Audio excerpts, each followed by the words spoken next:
जय श्री राम दोस्तों, आप सभी का स्वागत है अक्षय वशिष्ठ चैनल पर। इस चैनल पर मैं अक्षय वशिष्ठ आपको ऐसे पैरानॉर्मल इंसिडेंट और एक्टिविटीज के बारे में बताता हूं जो कि हमारे फॉलोअर्स और सब्सक्राइबर्स हमारे साथ शेयर करते हैं। इंस्टाग्राम आईडी, जीमेल आईडी और अब एक ऐसा फोन नंबर जो कि आप स्क्रीन पे देख सकते हैं। तो कभी आपके साथ कोई पैरानॉर्मल इंसिडेंट हुआ हो, आप उसे रिकॉर्ड करके भेज सकते हैं। मैं अक्षय वशिष्ठ उसे नरेट करूंगा अपनी आवाज में। आगे बढ़ने से पहले एक बार धन्यवाद जो आप हमारे इंस्टाग्राम, यूट्यूब को इतना प्यार दे रहे हैं। ये जो रियल इंसिडेंट हम आपके सामने लेके आते हैं, आप में से ही कुछ लोग हैं जिन्होंने ऐसे दर्दनाक हादसे हमसे शेयर किए हैं, जो अपनी जिंदगी में बहुत ज्यादा परेशान रहे हैं या अभी भी बहुत ज्यादा परेशान चल रहे हैं, जो लोग नहीं चाहते कि आगे आने वाली जनरेशन अपने ऊपर कोई ऐसा बोझ उठा ले जिसे वो जिंदगी भर हटा ना पाए। बच्चे मन के सच्चे, इस कहावत को तो आपने बहुत बार सुना होगा। कहते हैं बच्चे का मन बहुत ही ज्यादा शांत और पवित्र होता है, लेकिन आपने कभी सोचा है कि एक एंटिटी को अगर वो मन बहुत ज्यादा पसंद आ जाए या वो बच्चा बहुत ज्यादा पसंद आ जाए तो आखिर उस बच्चे का क्या होगा। ये पूरा रियल इंसिडेंट जो मैं आज आपके सामने लेके आया हूँ, यह हमें सिद्धार्थ ने बताया। सिद्धार्थ जो कि यूपी के रहने वाले हैं। परिवार के बारे में ज्यादा ना बताते हुए उन्होंने सिर्फ इतना बोला कि पापा मेरे साइंस बैकग्राउंड से हैं, डॉक्टर बैकग्राउंड से हैं, तो चीजें उन्हें काफी मालूम है और वो एक नॉन बिलीवर है। मेरी मम्मी हाउसवाइफ है और मैं इकलौता अपने मम्मी पापा का। सिद्धार्थ के मम्मी पापा शुरू से ही उनसे बहुत ज्यादा प्यार करते आए हैं। इकलौते हैं तो प्यार करना बनता भी है। ये बात है 2016 की, जब ये 6th क्लास में हुआ करते थे और इनकी तबीयत बिल्कुल ठीक थी, लेकिन अचानक से एक रात इनकी तबीयत बहुत ज्यादा बिगड़ जाती है। नहीं मालूम क्या रीजन रहा, इनके पेरेंट्स इनको सीधा हॉस्पिटल लेके भागते हैं और क्रिश्चियन हॉस्पिटल था।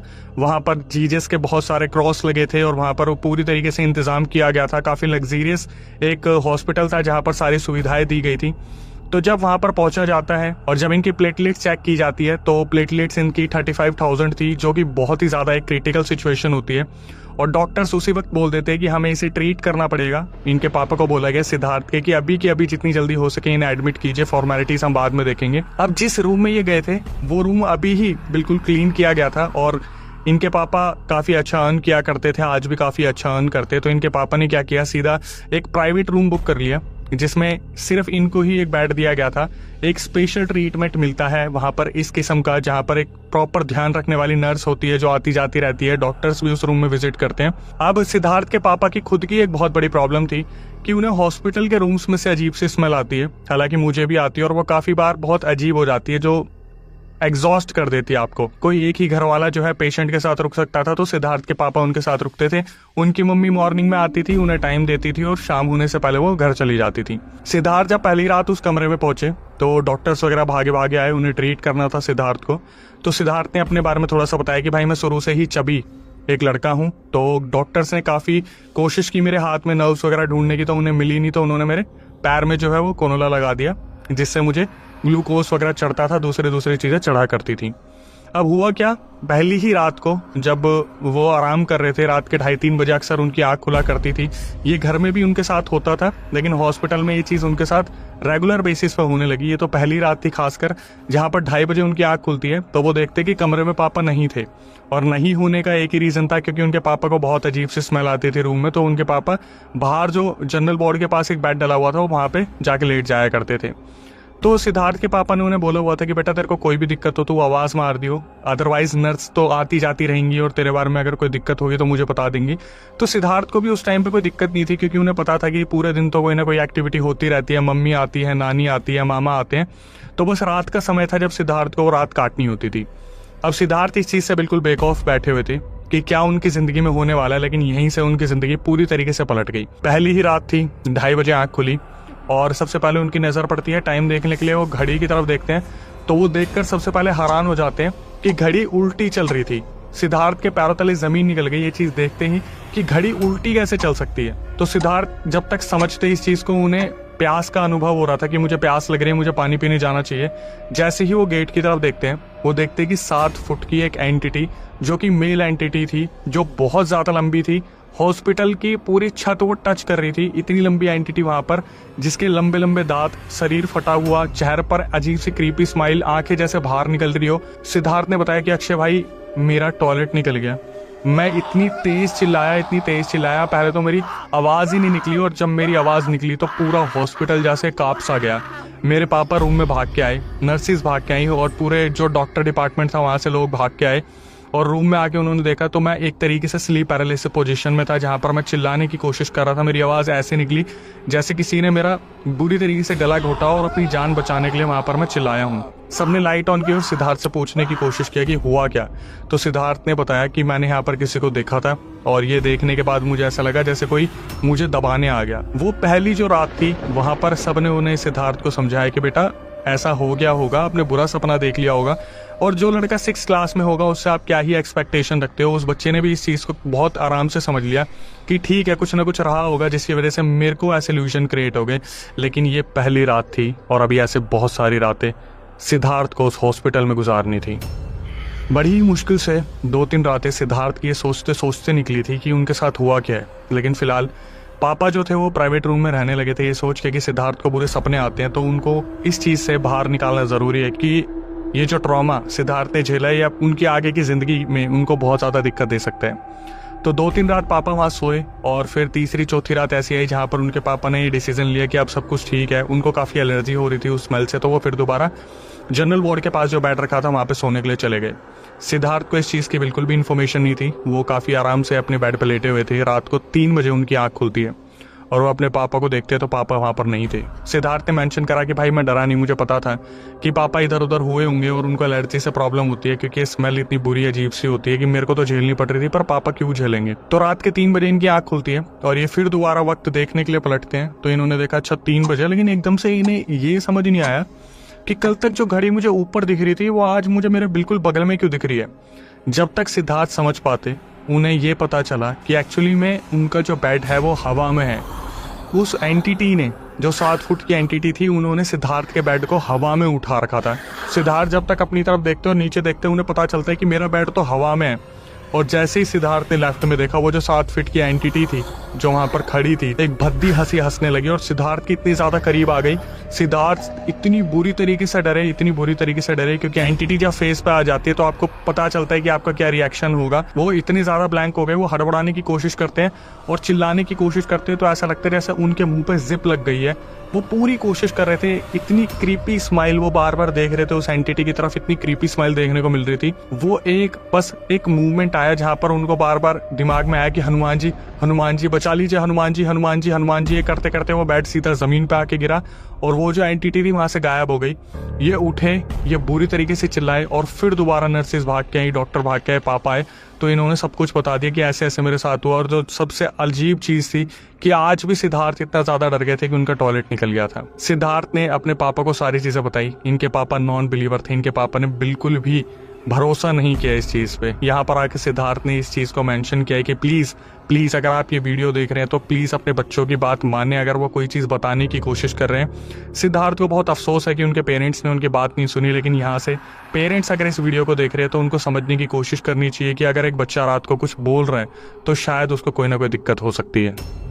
सिद्धार्थ ने अपने पापा से एक रिक्वेस्ट की कि मुझे जनरल वार्ड में शिफ्ट कर दिया जाए। मुझे कोई ऐसा प्राइवेट एक्सपीरियंस नहीं चाहिए या प्राइवेट ऐसी लग्जरी नहीं चाहिए जिसकी वजह से मैं आगे जाके बहुत ज़्यादा परेशान हो जाऊं। इनके पापा ने इस चीज़ को समझा और वो अपना पूरा दिल बना बैठे थे कि मैं अपने बच्चे को नॉर्मल लोगों के साथ रखूंगा, मतलब एक आम जिंदगी जैसे लोग वहाँ बिता रहे वार्ड में वैसे रखेंगे, हम प्राइवेट में नहीं रखेंगे। एक जो चीज़ इनके पापा ने ऑब्जर्व की थी वो बहुत ही ज़्यादा घबराने वाली चीज़ थी कि जब दूसरा ये इंसिडेंट उनके साथ हुआ था जहाँ पर इनका बेड हवा में था तो इनके पापा आके देखते कि सिद्धार्थ के बेड के साइड में जो क्रॉस था जो उन्होंने सही देखा था वो उल्टा हो चुका था। सिद्धार्थ ने भी इस चीज़ को मेंशन किया था अपनी रिकॉर्डिंग में और उन्होंने अपने पापा को भी बताया था कि ये जो क्रॉस है ये सीधा था। मेरे सामने देखते देखते जब वो एंटिटी मेरे बगल में खड़ी थी वो क्रॉस घूम गया था। इनके पापा ने शायद इस चीज़ को सीरियसली लिया था, लेकिन फिर इनके पापा ने जो डिसीजन लिया वो बहुत ही अच्छा डिसीजन था। सिद्धार्थ को जनरल वार्ड में शिफ्ट करवा दिया गया। तो सिद्धार्थ ने बताया कि भाई जनरल वार्ड में मुझे लेके गए तो वहाँ पे 30-40 लोग थे। मेरा बेड नंबर कुछ 35 या 36 रहा होगा और वहाँ पर मेरे बहुत सारे कनेक्शंस बने। कुछ दीदी वहाँ पे थी, कुछ भैया थे, अंकल थे, दादाजी थे। तो हमारी पूरे दिन मजाक मस्ती हुआ करती थी, मेरी फैमिली भी आती थी। हालांकि रुक तो वहाँ भी एक ही इंसान सकता था, लेकिन बहुत हंसी खुशी का माहौल रहता था। तो सिद्धार्थ ने बताया कि सुबह के टाइम पे मेरी मम्मी आती थी, मेरे साथ टाइम स्पेंड करती थी, नाना जी, मामा जी, बहुत सारे लोग मिलने आते थे और शाम को सिर्फ पापा रुकते थे। 2-4 दिन में क्या हुआ, सिद्धार्थ बिल्कुल ठीक होने लग गए। जैसे ऐसा लग रहा था कि माहौल ने उनको बिल्कुल ठीक कर दिया है। लेकिन फिर वही चीज़ कहते हैं ना कि इंसान जब सोचता है कि मैं बिल्कुल ठीक हो गया हूँ, तभी अचानक से उसके साथ कुछ ऐसा होता है कि उसकी ज़िंदगी दोबारा पलट जाती है। 4 दिन बाद डॉक्टर आते हैं और सिद्धार्थ की पूरी जो है रिपोर्ट्स वगैरह देखते हैं और डॉक्टर को पता चलता है कि इनकी प्लेटलेट्स काफ़ी हाई हो गई है। डॉक्टर उसी टाइम हाईलाइट करते हैं कि कल तो सिद्धार्थ जो है डिस्चार्ज हो जाएगा और सिद्धार्थ अपने घर जा सकते हैं। और ये चीज़ सुनने के बाद जनरल वार्ड में सारे बहुत ज़्यादा खुश हो गए थे कि चलो फाइनली सिद्धार्थ ठीक हो गया है। तो उसी शाम जिस दिन डॉक्टर ने इस चीज़ को अनाउंस करा कि अगले दिन जो है सिद्धार्थ डिस्चार्ज होने वाले हैं, उसी शाम अचानक से एक चीज़ हुई। जब सिद्धार्थ सो रहे थे, रात के 2:30 बजे इनकी आँख खुलती है और इन्हें बैक टू बैक वॉमिटिंग होनी स्टार्ट होती है। 1 घंटे के अंदर ये 15 बार वॉमिटिंग करते हैं। ये सब देखने के बाद डॉक्टर्स को बुलाया जाता है। इमरजेंसी में जब डॉक्टर आते हैं और वो सिद्धार्थ की हालत का जायजा जब लेते हैं, तो उन्हें पता चलता है कि सिद्धार्थ की प्लेटलेट्स दोबारा 35 से 40 हज़ार पे आ गई हैं। और डॉक्टर जो है उस चीज़ को एक्सटेंड कर देता है कि जो डिस्चार्ज उन्हें मिलने वाला था अगले दिन, वो डिस्चार्ज कैंसिल हो गया है और इसी तरीके से अभी ट्रीटमेंट जारी रहेगा। 2-3 रातें ही बीती थी और सिद्धार्थ अपने आप को समझा रहे थे कि वो एक दिन तो आएगा जब वो अपने घर वापस जाएंगे। जनरल वार्ड का माहौल ऐसा होता था कि हंसी खुशी रहती थी, तो सिद्धार्थ को बुरा तो नहीं लगता था, लेकिन जब वो रात को लेटते थे तो उन्हें ऐसा लगता था कि मेरे सामने इतने सारे लोग हैं जो डिस्चार्ज होकर चले गए और एक मैं ही हूँ यहाँ पर जो बंद के रह गया हूँ। मुश्किल से 3 रातें बीती होंगी। रात के 2:30-3 बजे की बात है। अचानक से सिद्धार्थ को ऐसा लगता है कि कुछ तो हुआ है। थोड़ी देर पहले, मुश्किल से 5 मिनट पहले ही नर्स जो आई थी, उनकी ग्लूकोज की जो बोतल थी उसकी स्ट्रिप को चेंज करके गई थी। और सिद्धार्थ के पापा भी ये चीज़ वहाँ पर बैठ के देख रहे थे कि 3-4 मिनट पहले ही अभी जो है उनकी ग्लूकोज की बोतल की स्ट्रिप चेंज हुई है। सिद्धार्थ अपनी आंखें बंद करके लेटे हुए थे और उनके पापा को लगा कि सब कुछ नॉर्मल है, तो वो चाय पी के आते हैं और वो चाय पीने चले गए। सिद्धार्थ ने अपनी आंखें बंद करी और जैसे ही उन्होंने अपनी आंख खोली, उनके सामने वही मेल एंटिटी खड़ी थी, 7 फुट की, जो उन्हें देख के हंस रही थी और यही बोल रही थी कि तेरे को मैं लेके जाऊंगा। सिद्धार्थ की नजर पड़ती है अपनी जो ग्लूकोज वाली बोतल होती है और वो देखते हैं कि उसमें ब्लड चढ़ रहा था उल्टा। सिद्धार्थ जिस तरीके से वहां पे कांपे, उनका बेड बुरी तरीके से हिल गया क्योंकि वो स्लीप पैरालिसिस की पोजीशन में थे और वो पीछे हो रहे थे। तो उनके बेड के नीचे जो व्हील्स लगे थे उसको देखकर वहां पे कुछ लोग उठे, जिन्होंने फटाफट से डॉक्टर्स और नर्सिस को बुलाया। जब उनके पापा 3 से 4 मिनट बाद ही भागे आए, उनके पापा ने जब देखा ब्लड उल्टा चढ़ रहा है, तो उनके पापा को यकीन हो गया कि इसके साथ कोई ना कोई पैरानॉर्मल एक्टिविटी हो रही है जो बहुत ही गलत लेवल पे हो रही है। डॉक्टर्स आए और डॉक्टर्स ने इस चीज़ को एक्सप्लेन करते हुए बताया कि ये तो आम बात है कि जब वैक्यूम में कोई ना कोई प्रॉब्लम होती है तो ब्लड उल्टा चढ़ना स्टार्ट हो जाता है। लेकिन इनके पापा को ये चीज़ पता थी कि 2 से 3 मिनट में ये चीज़ पॉसिबल नहीं हो सकती कि नीचे से ऊपर ब्लड चढ़ा है। इस रात सिद्धार्थ के पापा अपनी जगह से बिल्कुल भी नहीं हिले। वो अपने बच्चे की देखरेख में लगे रहे और उनको पुचकारते रहे कि सिद्धार्थ तो ठीक हो जाएगा बेटा, बस कल का वेट कर, मैं कुछ ना कुछ जो है सॉल्यूशन निकालता हूँ। हुआ क्या, जो सिद्धार्थ सोच रहे थे उनकी सोच से परे सिचुएशन निकल गई। अगले दिन जो चीज़ नहीं हो सकती थी वो हुई और सिद्धार्थ के जो पापा थे उन्होंने सारे रिलेटिव्स में बता दिया कि सिद्धार्थ के साथ कोई ना कोई दिक्कत चल रही है, तो अगर कोई किसी को जानता है तो वो थोड़ा सा देख ले और पंडित जी के बारे में पता करे जो सिद्धार्थ के बारे में कुछ बताए कि सिद्धार्थ के साथ क्या प्रॉब्लम चल रही है। अब जो नानी जी थी सिद्धार्थ की, नाना जी की डेथ काफ़ी टाइम पहले ही हो गई थी। जब ये सिद्धार्थ की मम्मी, उनकी मौसी जी और उनके मामा छोटे छोटे थे, तो जो नानी जी थी वो बहुत ही ज़्यादा बोल्ड थी और उन्होंने अपने बच्चों को उसी तरीके से पाला था। तो नानी जी को पता चलता है कि सिद्धार्थ के साथ ये सारी चीज़ें चल रही है, तो वो हॉस्पिटल में आती हैं और वो जब सिद्धार्थ को देखती है तो उन्हें देख के ही पता चल जाता है कि सिद्धार्थ के साथ कोई ना कोई दिक्कत तो हुई है। तो वो फटाफट से पास वाले मंदिर में जाती है और वहाँ से एक धागा बंधवा के लेके आती है, जो सिद्धार्थ को धागा दिया जाता है। अब रात को रुकने के लिए एक ही मेंबर अलाउड था, तो नानी जी इनके पापा को बोलती है कि आज आप नहीं रुकोगे, आज मैं रुकूंगी और मैं देखना चाहती हूँ कि सिद्धार्थ के साथ क्या दिक्कत हो रही है। घर वालों को अनुमान तो मिल ही गया था कि सिद्धार्थ के साथ कोई ना कोई दिक्कत है, लेकिन नानी जी का ये जो बोल्ड स्टेप था कि वो देखना चाहते कि क्या दिक्कत हो रही है। नानी जी पूजा पाठ बहुत ज़्यादा किया करती थी, तो उन्हें इस चीज़ का भरोसा था कि अगर सिद्धार्थ के साथ कुछ भी होगा तो मैं उसको बचा लूँगी। लेकिन ये चीज़ भी गलत प्रूफ हुई। रात को सिद्धार्थ को इंस्ट्रक्शंस दिए गए थे कि बेटा अगर आपको टॉयलेट जाना हो या पानी पीना हो तो प्लीज़ आप बिना बताए नहीं जाइएगा। और सिद्धार्थ की हमेशा ये चीज़ होती थी कि रात को 2:30 से 3 बजे उनकी आँख खुलती थी। सिद्धार्थ अपने बेड पर लेटे हुए थे, अचानक से रात को 2:30 बजे उनकी आँख खुलती है और उन्हें ऐसा लगता है कि उन्हें टॉयलेट जाना है। वो अपनी नानी जी को बोलते हैं कि नानी जी मुझे टॉयलेट जाना है। तो नानी जी बोलते कोई नहीं बेटा, मैं लेके चलती हूँ तेरे को, और अगर तेरे को कोई भी दिक्कत हो तो बताइए। अब वो जेंट्स का टॉयलेट था तो कोई भी अंदर हो सकता था, तो नानी जी गेट के बाहर रुक गई और उन्होंने बोला कि अगर कोई भी दिक्कत हो तो तू आवाज़ मार दियो, मैं अंदर आ जाऊंगी। नानी जी बाहर खड़ी थी और वो इसी उम्मीद में थी कि सिद्धार्थ बस अभी 2-5 मिनट में आ जाएगा। तो सिद्धार्थ अंदर गए और सिद्धार्थ वापस ही नहीं आए। 10 मिनट बाद नानी जी को ऐसा लगता है कि नई बच्चे के साथ कोई ना कोई तो गड़बड़ है। जब ये अंदर गई तो अंदर जाने के बाद जो इन्होंने चीज़ें देखी वो बहुत ही ज़्यादा शॉकिंग थी। सिद्धार्थ ज़मीन पर पड़े थे और उनके मुंह से झाग आ रहे थे। ये फटाफट से 2 वार्ड बॉय को बुलाती हैं और वार्ड बॉय वहाँ पे आते हैं जो सिद्धार्थ को बेड पे लेके जाते हैं। सारे खानदान वालों को बुलाया जाता है और 5 घंटे बाद सिद्धार्थ को होश आता है। तो सिद्धार्थ ने बताया अपनी नानी जी को कि नानी जी, जैसे ही मैं अंदर गया टॉयलेट करने के लिए तो ऐसा लगा जैसे ही मैंने कदम अंदर रखा कोई भी नहीं था और लाइट फ्लक्चुएट हुई। ऐसा लगा जैसे किसी एंटिटी ने, मतलब जो भी वो 7-8 फीट की एंटिटी थी, उसने मुझे हवा में उठाया और ज़मीन पे दे के मारा। मुझे बस इतना पता है कि मेरी आंखें कब बंद हो गई। मुझे बस इतना पता है कि आंखें बंद होते टाइम मुझे कोई एंटिटी हंसती दिख रही थी, वही एंटिटी जो 7-8 फीट की थी। नानी जी ने इस चीज़ को सुना और नानी जी ने फिर दोबारा उन पंडित जी से बात करी। तो उन पंडित जी ने बताया कि मैं एक टाइम दूंगा और उस टाइम पे मैं हॉस्पिटल में आऊँगा, फिर मैं देखता हूँ कि क्या दिक्कत इस लड़के के साथ चल रही है। अब ये जो इंसिडेंट हुआ था, इसके बाद नानी जी को ऐसा लगा कि हमें किसी सिद्ध पंडित जी की मदद लेनी पड़ेगी। तो नानी जी इनके पापा को फ़ोन करती है और बोलते हैं कि आज मैं निकल रही हूँ और कहीं पे उन्हें जाना था जहाँ पर सिद्ध पंडित जी के बारे में उन्हें पता चला था, या फिर ये शायद उन्हें पूछती थी। तो पापा जी को बोला गया कि आज रात आप रुकिए। नानी जी ने उन्हें बोला कि हॉस्पिटल में आप रुकिए और मैं जाके कल तक मैं किसी भी तरीके से सिद्ध पंडित को लेके आ जाऊंगी जो हमारे सिद्धार्थ को बचा लेगा। पापा जी वापस आते हैं जहाँ पर रात को रुकने की बात हो रही थी। अब पापा जी ने सख्त ये चीज़ बोली हुई थी कि सिद्धार्थ कुछ भी हो जाए बेटा, ना ही तू कहीं अकेला जाएगा, ना ही कोई प्रॉब्लम तुझे होने देंगे, तू बस बता दियो कि कोई भी दिक्कत हो तो मैं उठ जाऊंगा। सिद्धार्थ ने अपनी रिकॉर्डिंग में मेंशन किया कि भाई मैं सारी चीज़ें सुना के सो गया आराम से, मेरे सामने इतने सारे लोग थे आगे पीछे, मैं सेफ फील कर रहा था। लेकिन फिर दोबारा मेरी 2:45 बजे आँख खोली और मेरे को बहुत तेज़ प्रेशर आ रहा था, टॉयलेट लगा हुआ था, पापा नहीं थे। मैंने नर्स को बोल के पापा को बुलाया, वो चाय पीने गए थे। तो जैसे ही पापा आए, पापा ने पूछा मुझसे क्या हुआ, मैंने बताया कि ऐसे ऐसे टॉयलेट जाना है। तो नर्स अवेलेबल थी, वो नहीं जाना चाहते थे, वो अपने पापा के साथ जाना चाहते थे। तो पापा सहारा दे के उनको लेके जाते हैं और बोलते हैं कि वॉशरूम के बाहर मैं हूँ, तू आराम से कर ले और अगर तेरे को दिक्कत भी हो तो तू बस आवाज़ लगा दियो, मैं आ जाऊँगा। सिद्धार्थ ने ये चीज़ मेंशन की कि भाई जैसे ही मैं बैठा पॉट पे, मुझे अजीब से गुनगुनाने की आवाज़ आई, जैसे कोई गाना सा गा रहा है। और फिर क्या हुआ, मेरा जो गेट था उस पर 5-6 बार नॉक हुआ। तो सिद्धार्थ ने बोला कि अंकल ये जगह ऑक्यूपाइड है, मैं हूँ यहाँ पे, आप कोई और यूज़ कर लीजिए। तो फिर दोबारा आवाज़ आई। अब सिद्धार्थ एकदम से देख रहे कि क्या चल रहा है और उन्होंने ना ऐसा लगा जैसे उनके सर पे कुछ जल सा रहा है, कुछ अजीब सी एक चीज़ गिर रही है, जैसे वाटरी कोई चीज़ है लिक्विड में।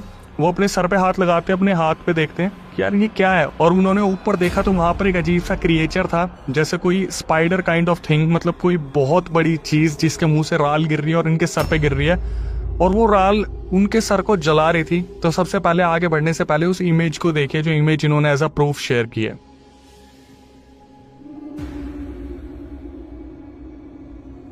अभी कुछ टाइम पहले इनके घर में कोई एक्सपायर हुआ था जहां पर इन्हें अपने बाल उतरवाने पड़े, तो इन्होंने ये फोटो क्लिक करके भेजी, जो तब से 2016 से अभी तक इनके बालों को इस तरीके से करके रखी हुई है, मतलब सर पे ऐसे निशान क्रिएट किया हुआ है। अब हुआ क्या, जब सिद्धार्थ ने ऊपर उस चीज़ को देखा, सिद्धार्थ बुरी तरीके से डर गए। वो चीज़ इनके ऊपर आके गिरी और ये इतनी ज़ोर से चिल्लाए कि पापा जब अंदर आए तो सिद्धार्थ वहाँ पर पूरी तरीके से बेहोश हो चुके थे।